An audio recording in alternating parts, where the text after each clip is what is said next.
I watched in complete shock as my boss Rebecca stood at the front of the conference room, presenting my exact campaign pitch to the biggest client of the year. Word for word. Slide for slide. The same creative angles I'd spent 3 weeks perfecting in secret. The same tagline I'd written at midnight. The same strategy I'd outlined in my private notes. The client's eyes lit up. "This is brilliant," said their CEO, nodding enthusiastically. "Exactly what we were looking for."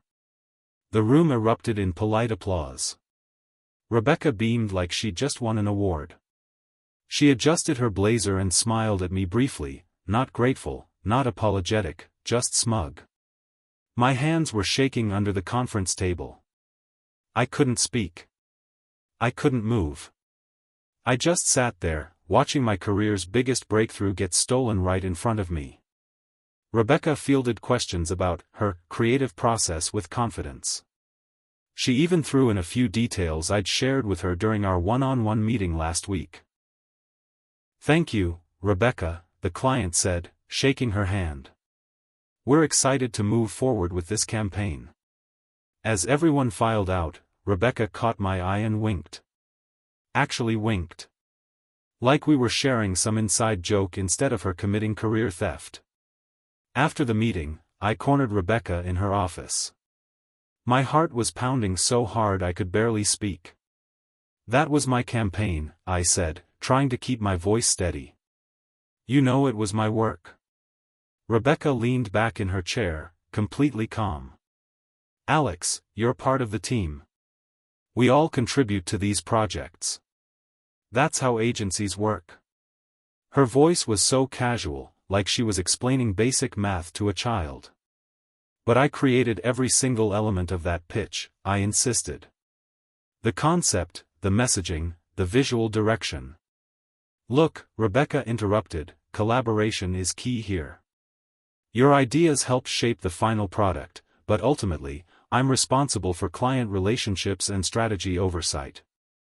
That's my job." She shuffled some papers on her desk, already dismissing me.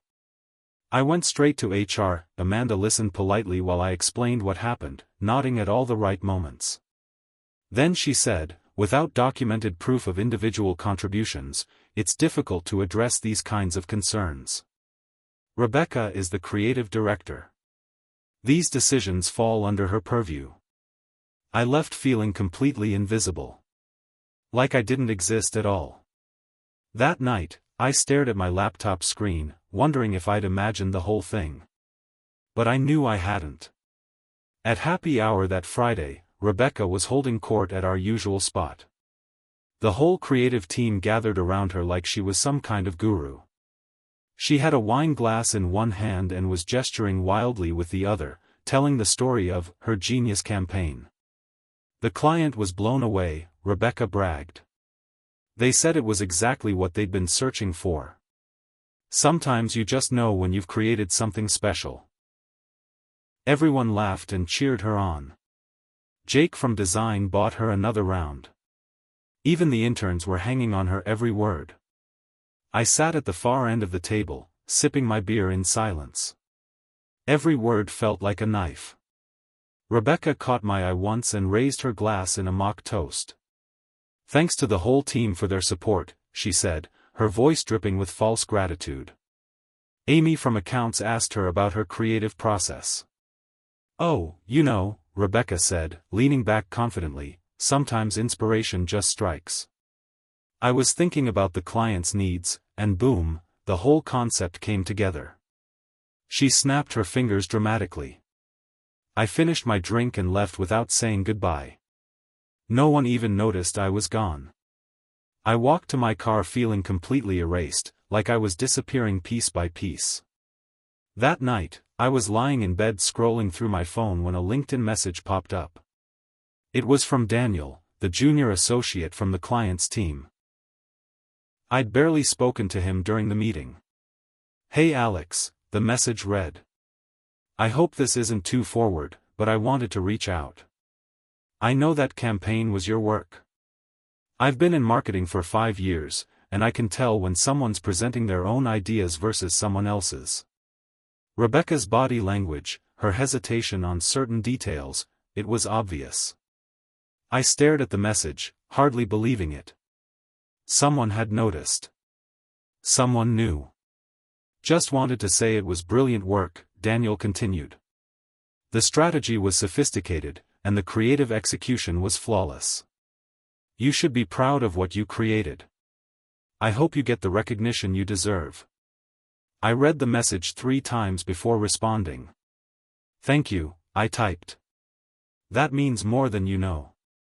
My hands were trembling as I hit send. Daniel responded immediately. If you ever want to grab coffee and talk shop, I'd love to hear more about your process. The real process. He included a winking emoji. For the first time in days, I smiled. Someone believed me. Someone saw through Rebecca's performance. I wasn't crazy. I wasn't invisible. The next week, I started quietly collecting evidence. Every email I'd sent Rebecca about the campaign. Every time-stamped document in my computer. Every Slack message where I'd shared ideas. Every draft I'd created, complete with metadata showing when I'd written each line. I created a private folder on my personal laptop and called it Phoenix. Like rising from the ashes. I worked methodically, screenshot by screenshot, download by download. Rebecca's responses to my emails became particularly interesting when I read them again. Great thinking, Alex. Love this direction. Let's develop this further. I also found the original brainstorming document I'd shared with her, where I'd outlined the entire campaign structure. Rebecca had added exactly 3 comments: looks good, solid work, and let's discuss. Her only original contribution was suggesting we change the font. Every piece of evidence went into the Phoenix folder. Chat logs showing me working late on the campaign. Email timestamps proving I'd sent her the creative brief before she developed it. Even a voice memo I'd recorded while walking my dog, talking through the campaign concept weeks before our team meeting. I felt like a detective building a case. Each file I saved felt like reclaiming a piece of myself.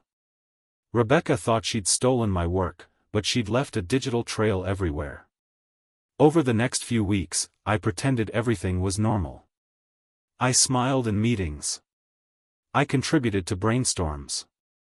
I acted like the perfect team player. But inside, I was planning something bigger. Rebecca started asking me for ideas on the next phase of the campaign. I gave her decent concepts, but nothing brilliant. Nothing that would make the client's eyes light up like my original pitch had. Just solid, forgettable advertising work. Meanwhile, I started building a relationship with Daniel. We grabbed coffee twice, and I learned he was frustrated with his company's current agency relationship. The inconsistency is driving everyone crazy, he told me. That first campaign was genius, but everything since then has been mediocre. Really? I asked, stirring my latte innocently. It's like they had one moment of brilliance and then went back to being ordinary, Daniel continued. My boss keeps asking what happened to the creative vision from that first presentation. I started feeding Daniel subtle insights about the client's industry. Nothing direct, nothing that would get me in trouble. Just smart observations that I'd share during our conversations. Daniel would nod thoughtfully and take notes. You have such a good read on our business, he told me after our 3rd coffee meeting. It's refreshing to talk to someone who really gets it. Rebecca tried to steal my next project too. I'd been working on a social media strategy for another client, and during our team review, I watched her present my concepts as her own thinking. But this time, something was different. The client wasn't impressed. This feels rushed, their marketing director said, frowning at the presentation. The first campaign you showed us was so thoughtful and strategic. This seems scattered. Rebecca's confidence flickered for just a moment. Well, we wanted to try a different approach, she said, but her voice lacked its usual authority. The messaging doesn't feel cohesive, another client continued. And the creative execution seems disconnected from our brand identity. After the meeting, Rebecca was furious. She cornered me in the hallway. What happened in there? She demanded. The strategy you gave me was incomplete. I gave you everything I had, I lied smoothly. Maybe the client just has different expectations now. This is your fault, Rebecca hissed. You're supposed to be supporting me, not setting me up to fail. Within a week, I was put on performance watch. Amanda from HR called me into her office to discuss areas for improvement. I nodded and agreed to do better, while secretly knowing exactly what was happening. Rebecca was covering her tracks. 2 weeks later, I got my first official warning. Rebecca had documented several instances of inadequate creative output and failure to meet client expectations. She'd twisted every project delay and client revision into evidence of my poor performance. Alex, I need you to understand how serious this is, Rebecca said during our formal review meeting. Amanda from HR sat beside her, taking notes. Your work quality has declined significantly. The clients are noticing. I sat there and took it. I apologized. I promised to improve. I played the part of the chastened employee perfectly. After the meeting, Rebecca cornered me in the stairwell. Look, I don't want to do this, she said, her voice dropping to a whisper. But if you don't step up, you're gone. I can't protect you anymore. I felt the walls closing in. My reputation was being destroyed systematically. Rebecca was building a paper trail that would justify firing me. Every project became a trap. Every client interaction was scrutinized for failure. That night, I sat in my apartment feeling completely defeated. Rebecca had stolen my work, ruined my standing at the agency, and now she was positioning herself as the reasonable boss trying to help a struggling employee. It was masterful in its cruelty. But I wasn't done fighting. I just needed a different strategy. I started quietly applying for jobs. My portfolio was strong, filled with work Rebecca had taken credit for, but work I could still claim as mine with the right documentation. I targeted high-end consulting firms and boutique agencies where creative talent was valued. One company, an elite consulting firm called Apex Strategy, caught my attention immediately. They specialized in helping Fortune 500 companies with brand positioning and creative strategy. Their client list was impressive, and their reputation was flawless. I crafted my application carefully. In my portfolio, I included the real campaign, the one Rebecca had stolen. I presented it as a case study in strategic thinking and creative execution. I included process documents, research insights, and the complete creative brief. When they asked for references, I gave them Daniel's information. He'd agreed to speak about my strategic thinking and understanding of his industry. 3 days later, Apex Strategy called. We'd like to set up an interview, the recruiter said. Your portfolio really impressed our creative leadership team. Thank you, I replied, trying to keep the excitement out of my voice. Specifically, that campaign case study you included. It's exactly the kind of strategic thinking we're looking for. Can you walk us through your process in person? My heart raced. Absolutely. I'd love to discuss it in detail. The interview was at Apex Strategy's downtown office. Floor-to-ceiling windows, modern furniture, and awards lining the walls. I wore my best suit and carried a leather portfolio with printed copies of my real work. The lead interviewer was Patricia Williams, their senior creative director. She was sharp, direct, and clearly brilliant. Let's start with this campaign, she said, pointing to my stolen work. Walk me through your strategic thinking. I explained everything. The client research, the competitive analysis, the creative breakthrough moment. Patricia nodded, asking detailed questions about my process and decision-making. This is sophisticated work, she said finally. The strategy is sound, and the creative execution is flawless. It reminds me of a campaign I saw recently. My stomach dropped. Oh. Yes, a colleague of mine was pitched something very similar by their current agency. Same client, I believe. Same strategic approach. Patricia's eyes narrowed slightly. Interesting coincidence. I took a deep breath. This was the moment of truth. That was my work, I said quietly. My boss presented it as her own creation. Patricia leaned back in her chair. Tell me more. I explained everything. Rebecca's theft, the gaslighting, the performance warnings. Patricia listened without interrupting. Do you have documentation? She asked finally. Yes. Everything. Patricia smiled for the first time. Good. We value people who protect their intellectual property. Apex Strategy offered me the job the next day. Senior Creative Strategist. Double my current salary. Better benefits. A team of my own. I nearly cried when I got the call. We'd like you to start as soon as possible, Patricia said. How much notice do you need to give? 2 weeks is standard, I replied. Actually, would 6 weeks work? We have a major project launching in February, and I'd prefer you to start fresh with that initiative. 6 weeks. Perfect. That would be ideal, I said. After I hung up, I sat in my car for 10 minutes just breathing. I had an escape plan. I had proof of my abilities. I had a future that didn't involve Rebecca stealing my work. But I also had 6 weeks to finish what Rebecca had started. That evening, I opened the Phoenix folder and began planning Phase 2. I wasn't just going to leave quietly.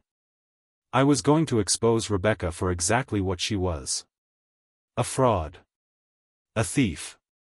A mediocre creative director who'd built her reputation on other people's talent. Daniel texted me that night. Coffee tomorrow? I have some interesting updates about your old campaign. Absolutely, I replied. I have some interesting updates too. The pieces were falling into place. Rebecca had no idea what was coming. I started sabotaging Rebecca's new pitches in subtle ways. Nothing obvious, nothing that would trace back to me directly. Just small errors that would undermine her credibility over time. When she asked me to review the competitive analysis for a new client, I included outdated market data that looked current but was actually from 6 months ago. When she requested consumer insights, I buried the key findings in dense paragraphs where they'd be easy to miss. Rebecca never double-checked my work. She never questioned my research. She just packaged it up and presented it as her own brilliant strategy. The first crack appeared during a client presentation in early December. The client's marketing director frowned at Rebecca's market analysis. These trends don't match what we're seeing in our own data, she said. Rebecca stumbled. Well, markets can vary depending on the research methodology. No, the client interrupted. These numbers are just wrong. Our competitor launched that product 8 months ago, not last quarter. Rebecca blamed the error on the research team. She threw the junior account manager under the bus, claiming she'd provided faulty information. I watched from the back of the room, taking notes like the diligent team member I was pretending to be. After the meeting, Rebecca was rattled. Someone needs to double-check these research reports, she announced to the team. We can't have errors like this. I nodded sympathetically. Quality control is so important, I agreed. Daniel invited me for drinks the next week. We met at a trendy bar downtown, the kind of place where marketing executives network after work. Daniel looked excited about something. I have to tell you, he said, leaning forward conspiratorially, the client has grown really suspicious of Rebecca's inconsistencies. What do you mean? I asked, though I had a pretty good idea. Remember that brilliant campaign she presented? Well, everything since then has been mediocre at best. Sometimes the work is just bad. My boss keeps asking what happened to the strategic thinking from that first presentation. Daniel took a sip of his beer. Rebecca keeps making these basic errors about our industry.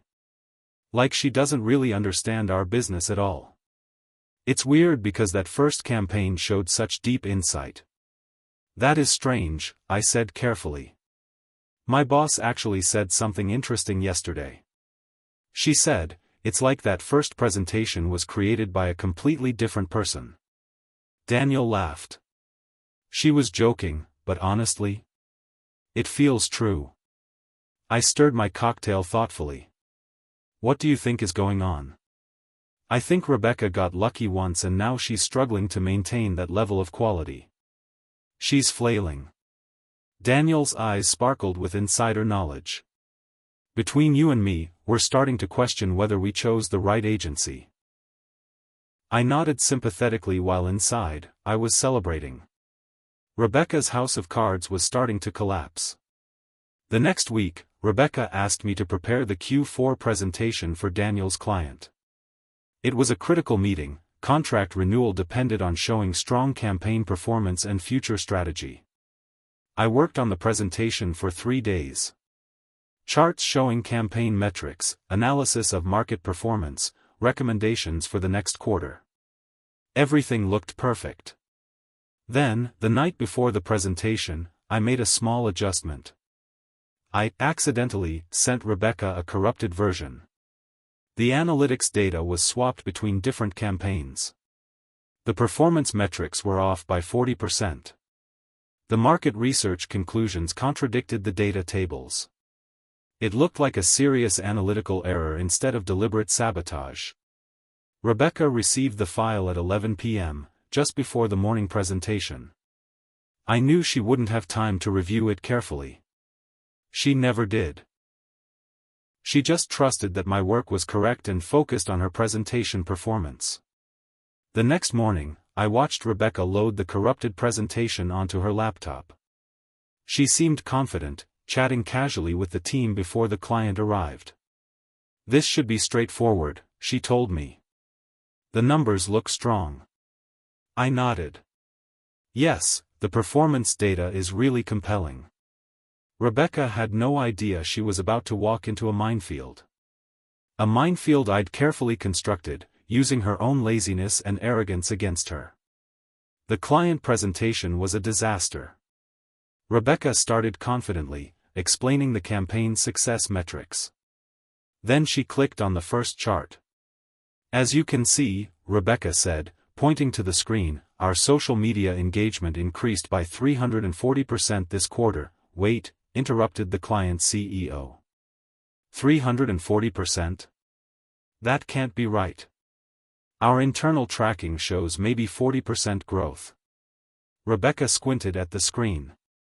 Let me double-check this slide. The marketing director leaned forward. And this chart shows our email campaign had a technical issue with the presentation.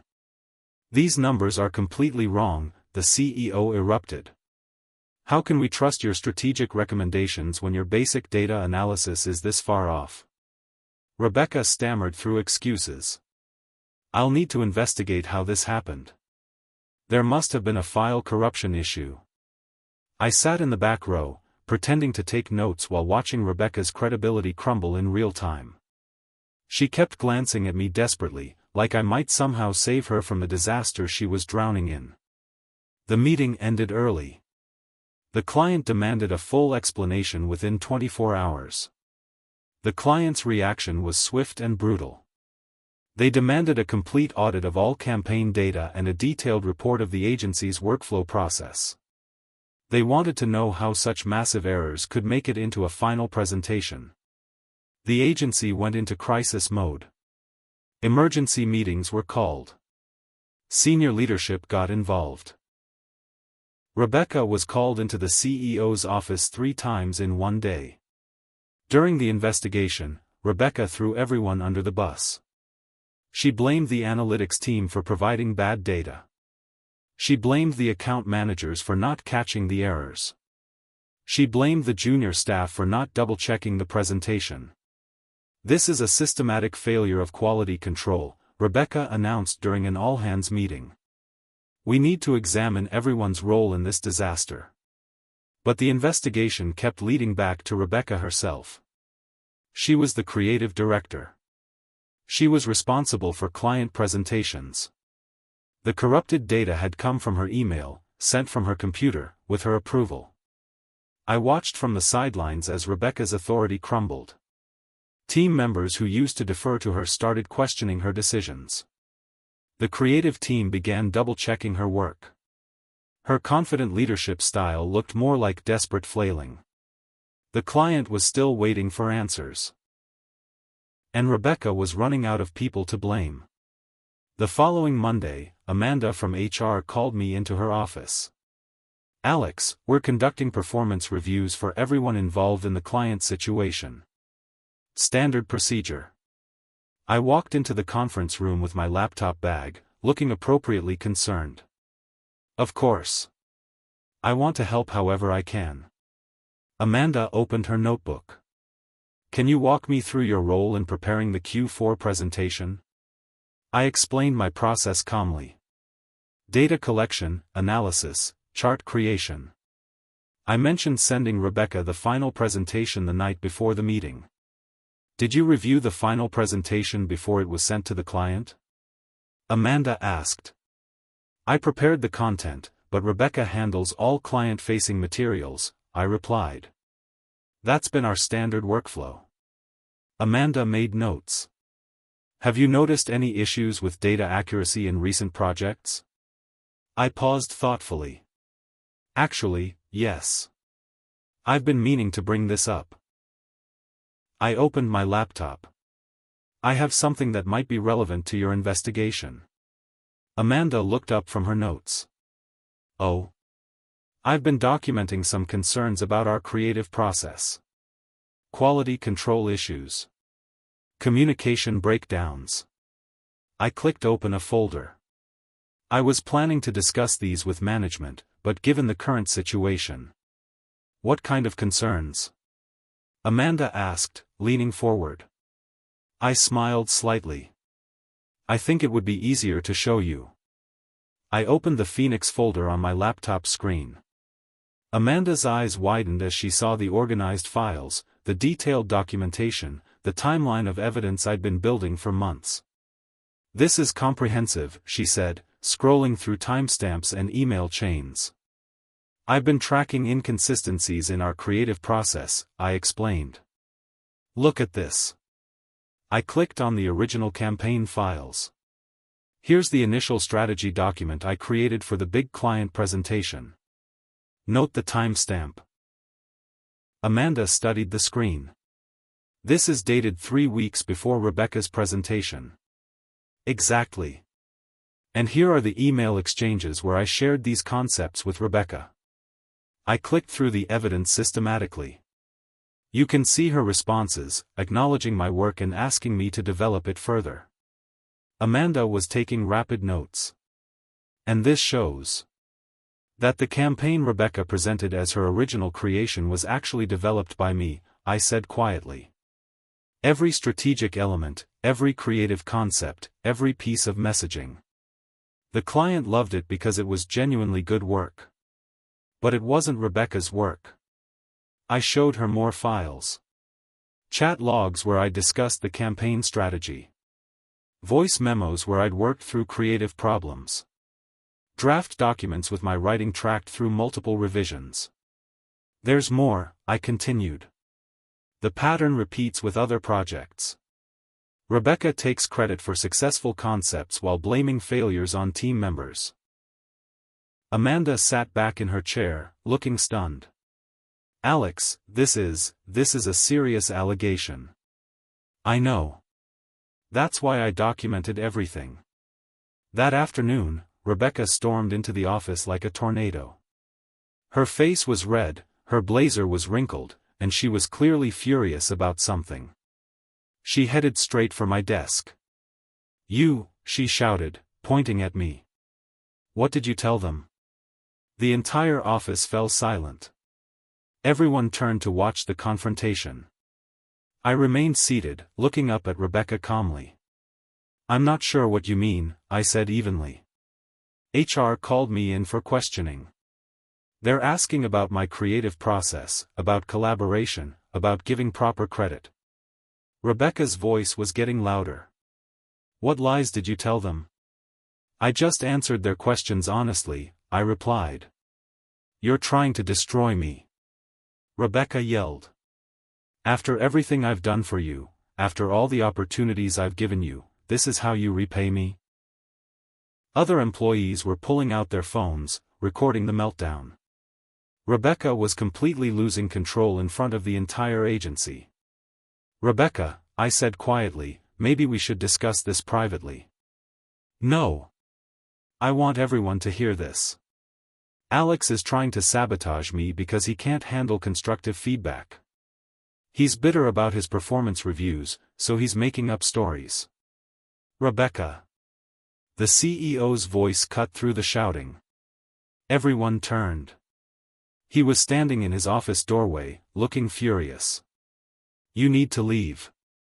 Now. Rebecca's mouth opened and closed like a fish. But I was just, now, the CEO repeated. Rebecca grabbed her purse and stormed out, slamming the office door behind her. The next client presentation was scheduled for Thursday.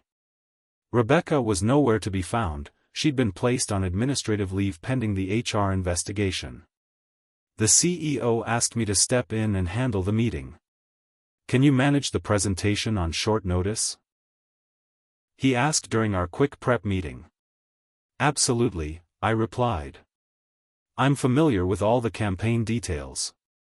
That was an understatement. I knew every strategy decision, every creative choice, every piece of analysis because I'd created all of it. For the first time in months, I'd be presenting my own work under my own name. Thursday morning arrived. The client team filed into our conference room, looking skeptical.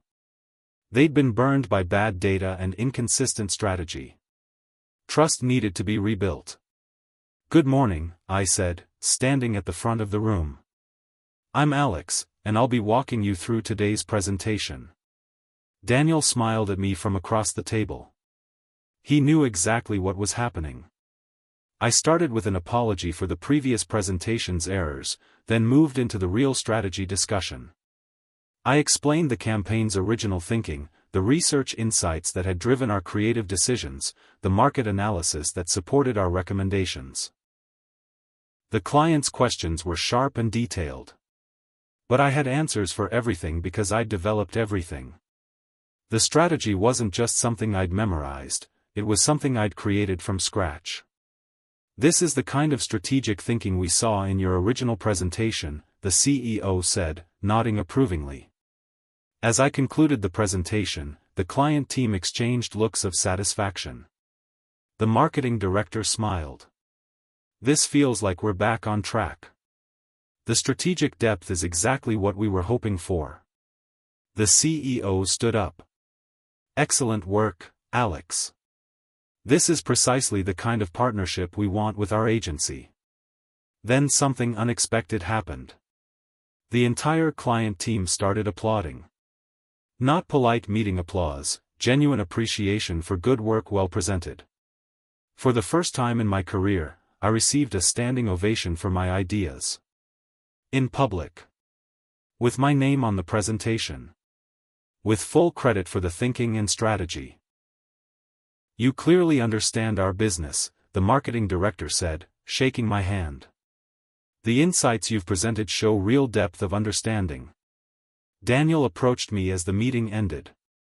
Fantastic presentation, he said, loud enough for others to hear. It's obvious you were the strategic mind behind the original campaign. The consistency in thinking is unmistakable. The agency's CEO overheard this comment. His eyebrows raised slightly, but he didn't say anything. He just watched and listened as the client praised my strategic thinking and campaign development. You're the reason we're continuing with this agency, the client's CEO told me directly. This level of strategic insight is exactly what we need. As the clients left, I stood in the conference room feeling something I hadn't felt in months: professional pride. My work was being recognized. My name was attached to my ideas. The next morning, I requested a meeting with the agency leadership. The CEO, the managing director, and Amanda from HR gathered in the conference room. I wore my best suit and carried my resignation letter. "I wanted to inform you personally," I began, "that I'll be leaving the agency. I've accepted a position with Apex Strategy as Senior Creative Strategist." The CEO looked surprised. "Alex, given your excellent work on yesterday's presentation, I hope we can discuss retention options." "I appreciate that," I replied, "but the decision is final. My last day will be January 15th. I handed over my formal resignation letter. "I want to thank everyone for the opportunities I've had here. I've learned a great deal about strategy, creative development, and professional integrity." The managing director leaned forward. "We'd hate to lose you, especially after seeing your capabilities demonstrated so clearly. The client presentation really showcased your strategic thinking," Amanda added.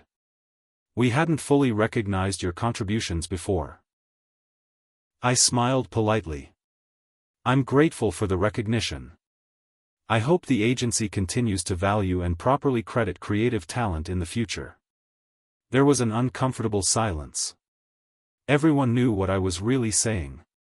"We wish you the best at Apex Strategy," the CEO said finally. "They're getting an excellent strategist." "Thank you," I replied. "I'm excited for the opportunity to work with clients who value original thinking and strategic depth." Word of my departure spread through the agency within hours. The timing was obvious to everyone: brilliant client presentation followed immediately by resignation announcement. People weren't stupid. The client called that afternoon to express concern about my leaving. They wanted assurance that campaign continuity wouldn't be affected. The agency promised a smooth transition, but privately, leadership was panicking. Rebecca's situation became untenable. The HR investigation had uncovered the pattern of credit theft I'd documented. The client had specifically praised my strategic thinking. The agency couldn't defend Rebecca's behavior anymore without risking their biggest account. On Friday afternoon, Rebecca was officially terminated. No farewell email, no goodbye party, no acknowledgement of her years with the agency. She just disappeared from the company directory and staff listing. Rumors spread immediately. Rebecca got fired for stealing ideas. HR found evidence of plagiarism. The client specifically requested she be removed from their account. Nobody defended her.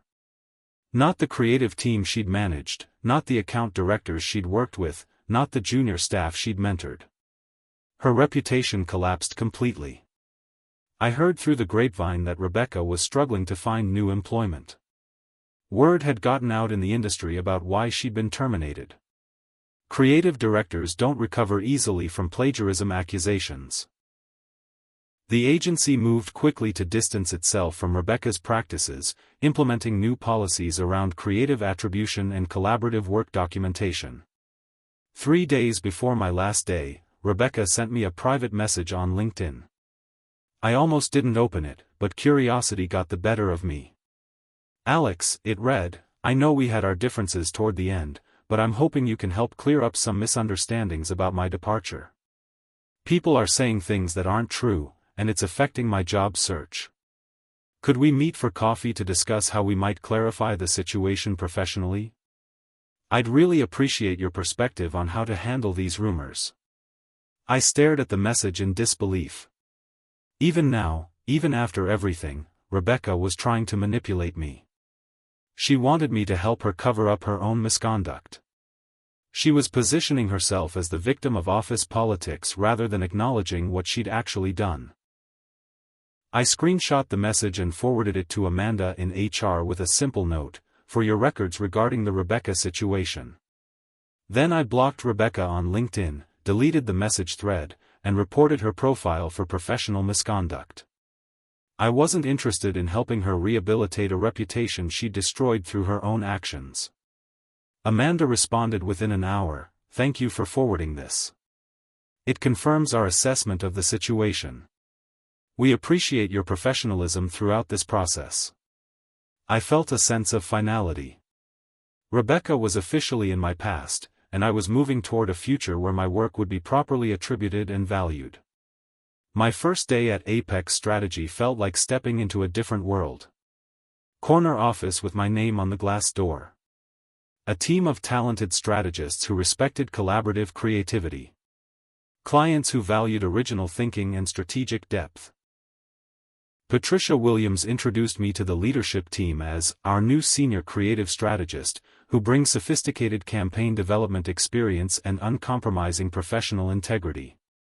During my first week, I was invited to speak at a professional development session for rising marketing professionals. The topic was protecting your creative work in collaborative environments. Know your worth, I told the audience of young professionals.